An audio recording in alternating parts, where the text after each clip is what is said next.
Hello बच्चों, let's read the question. The question says two radioactive substances A and B have decay constant 5 lambda and lambda respectively. At T is equal to 0, they have the same number of nuclei. The ratio of number of nuclei of A to those of B will be 1 by e to the power 2 after a time interval. Option A 1 by 4 lambda, option B 4 lambda, option C 2 lambda and option D 1 by 2 lambda. So question में बोला कि दो radioactive substances हैं A और B, जिनके जो decay constant है वो गिवन है 5 लेमडा और लेमडा. बोल रहा है यहाँ पर कि at T is equal to 0 पर जो नंबर ऑफ न्यूक्लियाई है दोनों में वो सेम है. और यहाँ पर गिवन है हमें कि जो ratio of number of nuclei है ए और बी का वो कितना है 1 by e to the power 2 है. तो हमें बताना है इसके लिए, इस केस के लिए जो टाइम इंटरवल होगा वो कितना होगा. तो नोट डाउन करते हैं पहले अपना की कॉन्सेप्ट.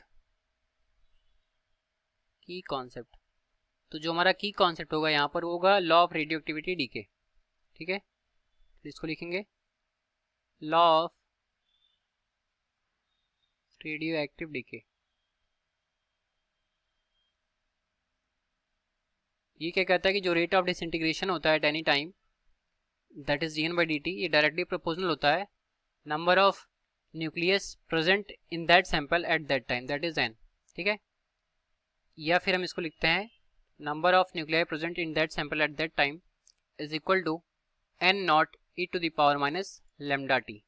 ठीक है, यहाँ पर t हमारा टाइम है, लेमडा हमारा यहाँ पर रेडियोएक्टिव कांस्टेंट होता है. ठीक, या फिर इसको डीके कांस्टेंट के नाम से जानते हैं. तो इस प्रॉब्लम को हम इसकी हेल्प से सॉल्व करेंगे. तो आते हैं अपने प्रॉब्लम पर. पहले देखते हैं क्वेश्चन में क्या क्या गिवन है. तो डीके कांस्टेंट हमें दे रखा है 5 लेमडा और लेमडा दोनों के लिए. तो पहले हम हर एक सैंपल के लिए इसका इक्वेशन लिखेंगे. तो पहले लिखते हैं हम ए के लिए, that is N A is equal to N not. N not जो दे रखा है वो है दोनों में सैंपल में सेम है, same number of nuclei at T is equal to 0. तो टी इज इक्वल टू 0 पे जो नंबर ऑफ न्यूक्लियाई होते हैं उनको हम एन नॉट के नाम से जानते हैं. तो ये हो जाएगा N not e to the power A के लिए कितना है माइनस 5 लेमडा हो जाएगा यहाँ पर, माइनस 5 लेमडा इंटू टी. ठीक, दूसरा हम देखेंगे, दूसरा equation that is N A is equal to हो जाएगा हमारा N not sorry N B is equal to N not e to the power minus यहाँ पर केवल लेमडा होगा इंटू टी. अब हम इन दोनों को डिवाइड करते हैं.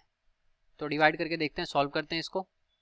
तो यहाँ पर N A divided by N B is equal to हो जाएगा हमारा N not e to the power minus 5 lambda T divided by N not e to the power minus lambda T. N not से not cancel होगा तो हमारा ऊपर क्या बचेगा ई टू द पावर, ये हमारा माइनस लेमडा टी ऊपर जाएगा तो ये जाएगा 4 lambda, that is minus 4 lambda t. और N A by N B की वैल्यू कितनी दे रखी है 1 by e to the power 2. तो ये हमारा इक्वल है 1 by e to the power 2 के. ठीक, अब दोनों तरफ के पावर्स को हम सेम करेंगे. ठीक है, पावर्स सॉरी दोनों तरफ का हमारा जो बेस होगा उसको सेम करेंगे. तो e to the power minus 4 lambda T is equal to हो जाएगा e to the power minus 2. ठीक, अब इसको हम सॉल्व करेंगे तो माइनस 2 से 4 लेमडा टी बराबर हो जाएंगे, that is 4 lambda T is equal to हो जाएगा हमारा 2. अब इसको सिंप्लीफाई करेंगे तो टी की वैल्यू यहाँ से निकल करके आ जाएगी, 4 से 2 जाएगा तो 2 लेमडा बचेगा, तो हो जाएगा 1 बाई 2 लेमडा. ठीक है, तो जो टाइम की वैल्यू आ गई यहाँ से वो आ गई T is equal to 1 by 2 lambda. अब इसको हम अपने ऑप्शन से मैच करते हैं. तो ऑप्शन में ऑप्शन नंबर डी हमारे सोल्यूशन से मैच कर रहा है, तो ये हो गया हमारा correct solution. Hence option D is correct. तो ये रहा हमारे इस क्वेश्चन का correct solution. I hope you understood well. Thank you.